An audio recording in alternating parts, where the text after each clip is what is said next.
Uy, sakto. 100 pa namang pera na to. Tamang-tama. May paggagamitan ako nito.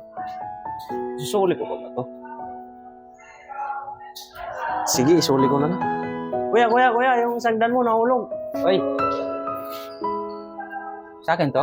Oo, nakita ko kanina. Ay, oo nga. Salamat. Napakabuti mo. Ano nga ba yung mapupulot na aral doon sa video na ginawa namin? Simple lang. Mapupulot mo na aral doon. Kapag meron kang napulot na isang bagay na kahit hindi sa'yo or kahit maliit yung halaga, kung hindi naman sa'yo, isuli mo. Kasi malay mo, yun na lang talaga yung pera niya at malay mo, sobrang kailangan niya talaga yun. Ang importante is nakatulong ka. For more, share para malaman ng iba itong video na to.